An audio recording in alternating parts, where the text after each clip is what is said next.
karena kematian para ulama adalah padamnya satu cahaya penerang.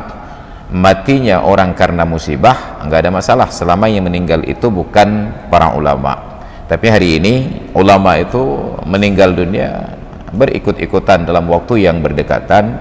Maka na'udzubillah summa na'udzubillah, kita khawatir. Dan yang paling penting, sahabat Perkusi Aceh, 10% dari hasil penjualan kaos dakwah ini akan kita bagikan kepada sahabat-sahabat kita yang kurang mampu di luar sana.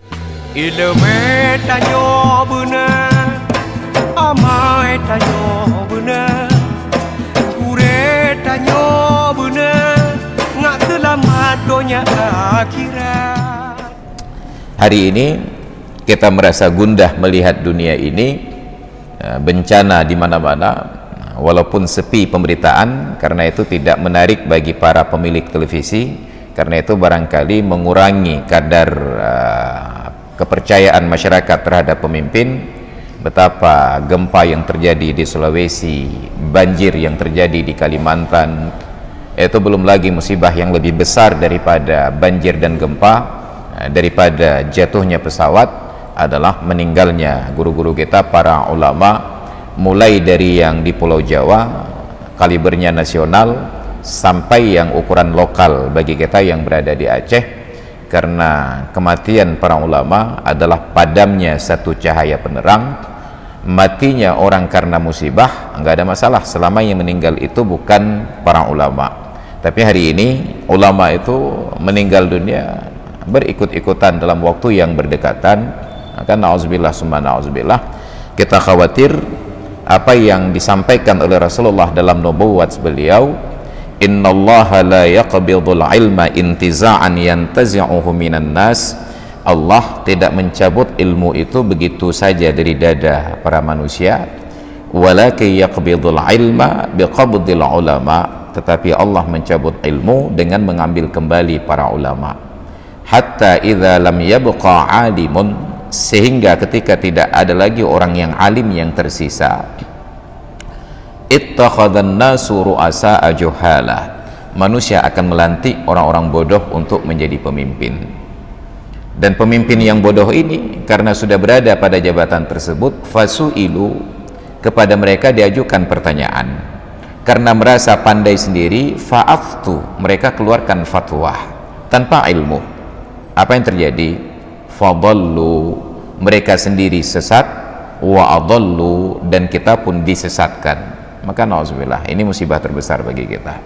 Maka dalam hal ini Allah ingatkan dalam surat Al-Isra ayat 16, idza aradna an nuhlika qaryatan, bila kami berkeinginan untuk membinasakan suatu negeri, amarna mutrafiha, kami perintahkan orang-orang kaya, orang-orang yang berfoya-foya, fafasaqu fiha, maka mereka berbuat fasik di dalamnya, fahaqqa alaihimul qawlu, maka berhaklah mereka mendapatkan siksa dari kami, fadammarnaha tadmira, maka kami binasakan negeri itu sehancur-hancurnya. Maka hari ini mulai terlihat orang-orang yang punya kekayaan, akses pada kekayaan itu berbuat kerusakan. Dengan dana yang mereka miliki, mereka belokkan hukum itu agar kemaksiatan tidak tersentuh. Orang beribadat dipersulit. Ini masalah kita sekarang, orang beribadat dipersulit, tapi kemaksiatan tidak tersentuh. Nauzubillah. Maka hari ini saat kita sedang disibukkan dengan pandemi corona, kita dilarang untuk aktivitas ibadat dengan ruang yang sempit, mulai jaga jarak sampai dikerahkan tentara dan polisi. Tapi orang yang pacaran biasa saja, nggak pernah dikerahkan tentara dan polisi untuk menjaga jarak. Kita merasa sedih ketika persoalan judi umpamanya yang sedang marak selama ini, game online tersebut, mulai dari penjualan chips, kemudian juga skater dan seumpamanya, kita sibuk lompat-lompat di bawah, bertengkar dengan sesama masyarakat karena barangkali ada yang ekonominya terhimpit, melihat ada peluang ekonomi dengan jualan alat-alat tersebut, dapat rezeki. Lalu kita yang punya kesadaran agama, karena itu merusak tatanan masyarakat. Betapa ada keluarga yang ribut, bercerai, bertengkar hanya gara-gara suami menghabiskan uang lebih banyak untuk hal-hal seperti ini daripada nafkah keluarga. terjadi perceraian, lalu kita gugat, kita desak, kita bertengkar di bawah, padahal solusinya ada pada pemerintah. Kalau pemerintah mau, maka tinggal perintahkan saja, instruksikan Kementerian Informatika untuk memblokir situs judi tersebut, selesai. Tapi ternyata itu tidak pernah dilakukan, maka sibuklah kita di bawah dan mereka di atas sibuk dengan aktivitas yang lain lagi. Maka nauzubillah summa nauzubillah, dan itu lebih disebabkan karena dosa kita juga, sebab kita bersedia untuk dibayar murah demi memilih pemimpin yang keliru. Nauzubillah. Maka hati-hati, jangan sampai hanya karena uang 100.000 untuk 5 tahun kita ganti pilihan dari pemimpin yang punya kapasitas kepada yang tidak punya kapasitas. Maka setiap orang yang terlibat memilih pemimpin yang salah dan dia tahu dari awal-awal sudah terbukti salah, dia ikut menanggung dosa dari semua yang terjadi hari ini karena dia berkontribusi untuk kesalahan tersebut. Maka menjadi tanggung jawab bagi orang-orang punya kapasitas di bidang politik, punya kapasitas di bidang ekonomi untuk berdakwah dengan kapasitas masing-masing. Yang berpolitik, berpolitiklah dengan santun. Yang berekonomi, maka mudahkan orang-orang miskin untuk mendapatkan hak-haknya. Yang mempunyai kapasitas ilmu, sampaikan ilmu itu dengan sebenarnya. Jangan menjadi pelacur intelektual hanya karena memikirkan jabatan, kekayaan, lalu kebenaran itu kita sembunyikan dan kemungkaran itu kita puji-puji. Nauzubillah summa nauzubillah. Kehidupan dunia singkat, hanya sebatas umur 60 sampai 70 tahun kata Rasulullah. A'maru ummati ma baina sittina ila sab'ina sanatan. Umur umatku ini antara 60 sampai 70 tahun. Keserakahan yang berlebih-lebihan, yang pertama tidak dibawa ke dalam kubur, yang kedua menyebabkan terjadinya siksa kubur. Makanya dalam surat Al-Munafiqun pada bahagian akhir Allah mengilustrasikan kondisi akhir hayat ini. Apa kata Allah Ta'ala ketika menjelang ajal?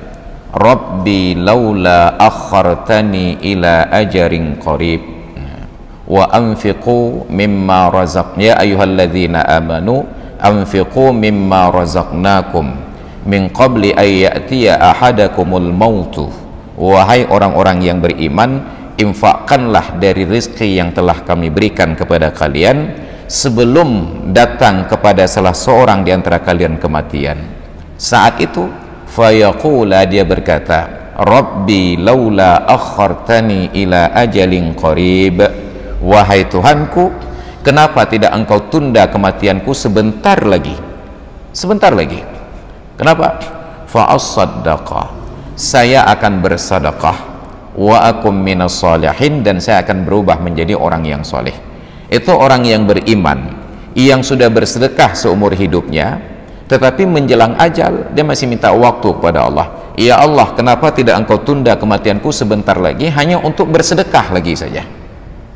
Padahal ketika hidup kita menghemat-hemat uang, datang panitia masjid minta bantuan untuk pembangunan masjid, ada uang 1 juta kita berikan 50.000 saja, bahkan nggak sampai 100. Tapi ketika menjelang ajal kita minta tempo kepada Allah.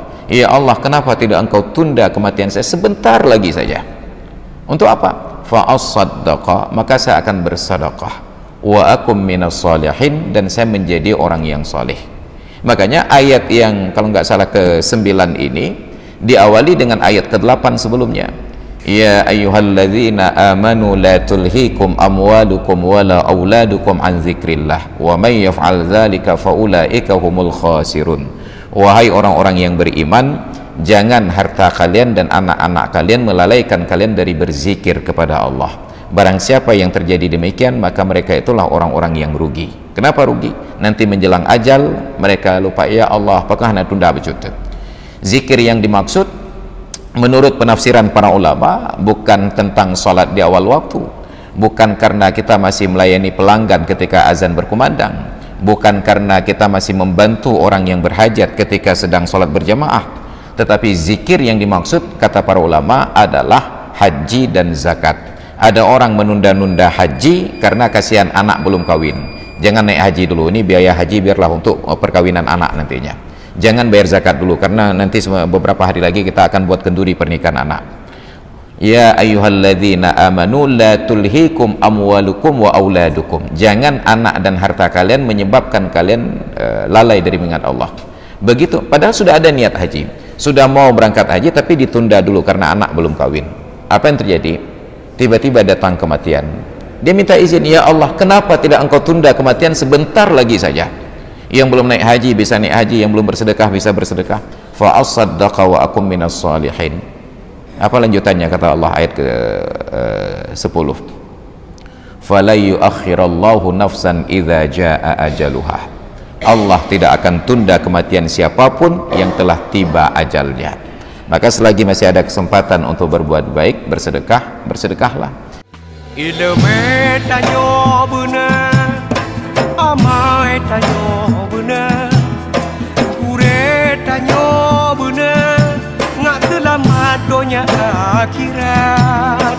Ilmu tanyo benar, amai tanyo benar, kure tanyo benar, ngak selamat dunia akhirat.